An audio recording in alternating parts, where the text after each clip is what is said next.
હજી તો મોદી સાહેબ તમારો કૂટી કૂટીને રોટલો વાળવાના છે। હજી આ જેનજી યુવાનો છાત્ર નોજવાન તમને છોડવાના નથી।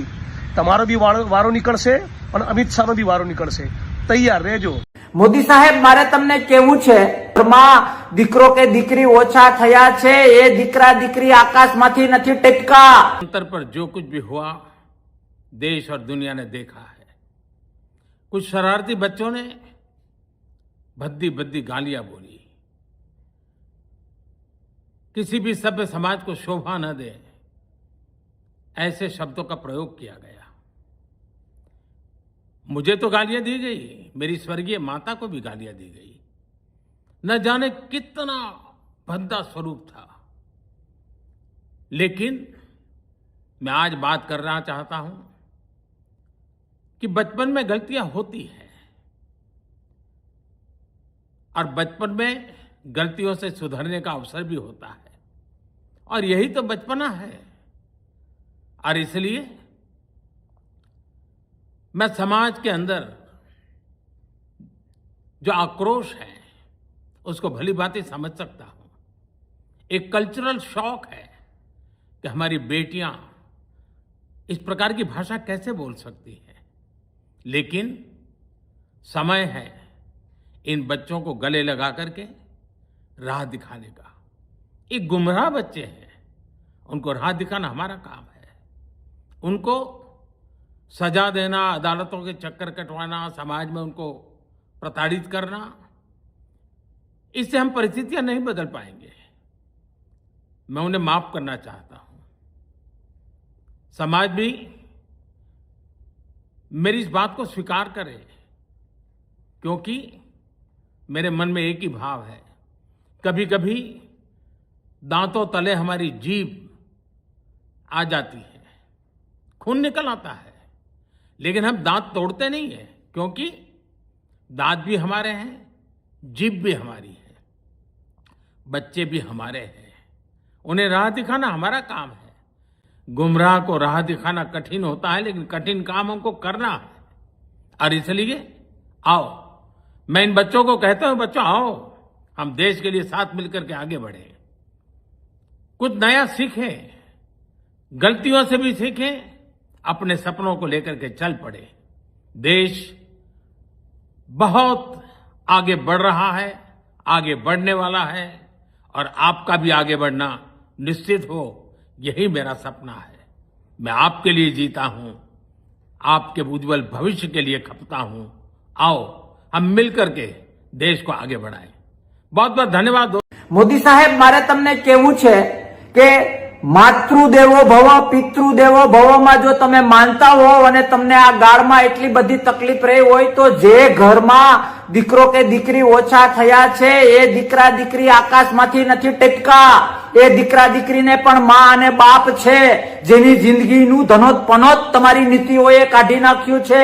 એના માટે શું એ વાત મૂકવાનો તમને વિચાર ન આવ્યો? જગતના કોઈ પણ દેશના રાષ્ટ્રપતિ કે પ્રધાનમંત્રીને ના પડી હોય એટલી અભદ્ર અશ્લીલ મા બહેનની ગાળો નરેન્દ્ર મોદીને પડી છે। હવે જાહેર જીવનમાં ચોક્કસ પ્રકારના શબ્દોનો પ્રયોગ તો ન જ થઈ શકે। અતિ આકરું બોલો, એગ્રેસિવ બોલો એ ચાલે, પણ અભદ્ર અને અશ્લીલ શબ્દોનો પ્રયોગ કરો, કોઈ પણ નેતાની વિરુદ્ધમાં મા બહેનની ગાળો બોલો, એ બિલકુલ ઉચિત નથી। પણ નરેન્દ્ર મોદી આજે જ્યારે કહી રહ્યા છે, દેશના પ્રધાનમંત્રી, નટ સમ્રાટ ઓફ ધ નેશન, કે મેં વિદ્યાર્થીઓને, એ બાળકોને માફ કરી દીધા જે લોકોએ મને મા બહેનની ગાળો આપી, ત્યારે કહેવાનું મને થાય છે કે તમને આટલી બધી અશ્લીલ અભદ્ર ગાળો પડી પોતાને ત્યારે અક્કલ આવી? તમારી શાન ઠેકાણે હમણાં આવી?